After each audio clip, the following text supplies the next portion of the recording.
Infertility क्या चीज़ है? Conceive करने में प्रॉब्लम हो रही है तो उसका मेल और फीमेल दोनों की ही इन्वेस्टिगेशन इम्पॉर्टेंट है। तो अगर आज हम पकड़ें कि हस्बैंड को किस तरह से इवैल्यूएट करते हैं, तो सबसे पहला चीज़ जो देखते हैं हम, Subscribe to our YouTube channel and press the bell icon so that you don't miss any important updates related to infertility.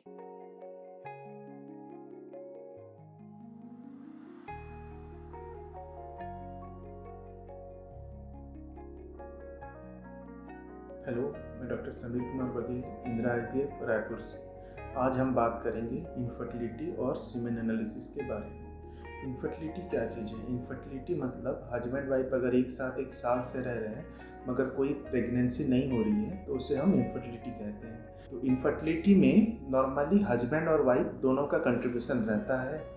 देखा जाए तो हस्बैंड का 40%, वाइफ का 40% और दोनों का 20%, टोटल मिला के 100% इस तरह से प्रॉब्लम रहता है। तो नॉर्मली कोई भी आता है कपल हमारे पास तो हम दोनों को इवैल्यूएट करते हैं। तो अगर आज हम पकड़ें कि हस्बैंड को किस तरह से इवैल्यूएट करते हैं, तो सबसे पहला चीज़ जो देखते हैं हम वो सीमेन एनालिसिस करते हैं। सीमेन एनालिसिस में हम मेनली 3 चीज़ों को देखते हैं। पहला चीज़ है टोटल नंबर कितने आ रहे हैं, पर ml स्पर्म काउंट कितना है। WHO के हिसाब से वो 15 मिलियंस पर ml होना चाहिए, बट उससे कम अगर है तो हमको इवैल्यूएट करना पड़ेगा क्या रीज़न हो सकता है कम हो रहा है। ठीक है, उसके बाद दूसरा आता है मोटिलिटी। मोटिलिटी मतलब मूवमेंट।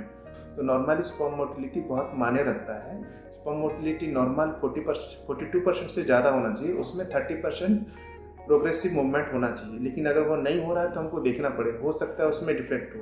डिफेक्ट कैसे हो सकता है? तो तीसरा चीज़ जो है हमारे लिए सबसे इम्पोर्टेंट है वो मॉर्फोलॉजी है। मॉर्फोलॉजी मतलब स्पर्म को अगर हम देखें तो उसमें 3-4 चीज़ें हमको देखना पड़ता है। 3 चीज़ें मेनली, एक है उसका हेड पीस, दूसरा है मिडिल हेड डिफेक्ट है या नहीं, मिडिल पीस डिफेक्ट है या नहीं, टेल डिफेक्ट है या नहीं।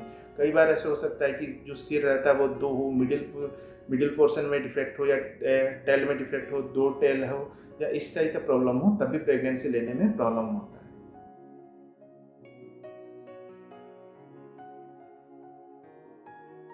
आज हम डिस्कस करेंगे कि सीमेन एनालिसिस कैसे करते हैं। तो सबसे पहले पेशेंट ने यहाँ पे सैंपल दे रखा है। इस सैंपल को हमें रूम टेम्परेचर पे रखना होता है और रूम टेम्परेचर मेंटेन हमारा इंक्यूबेटर में होता है। तो हम 20 मिनट्स के लिए इंक्यूबेटर में सैंपल को रखते हैं जिससे कि सैंपल है वो लिक्विफाई हो जाएगा।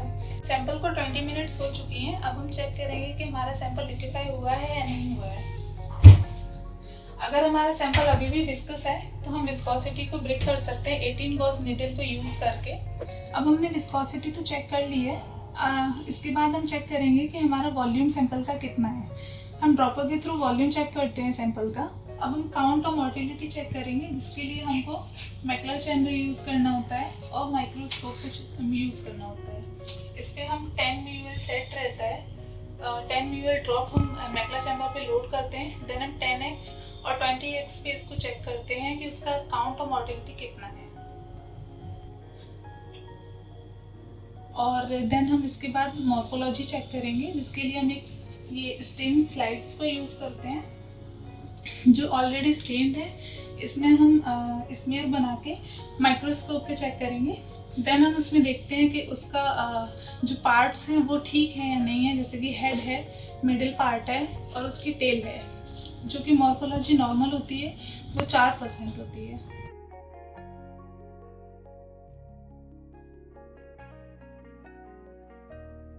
तो अगर किसी को भी साल भर से ज़्यादा हो चुका है, प्रेगनेंसी नहीं हो पा रहा है या मैरिज हो चुका है, साल भर से ज़्यादा ट्राई कर चुके हैं लेकिन प्रेगनेंसी नहीं हो पा रहा है, तो आप लोगों का स्वागत है हमारे आईवीएफ सेंटर पे। आइए, हम आपको उत्तम से उत्तम सुविधा देने की कोशिश करेंगे।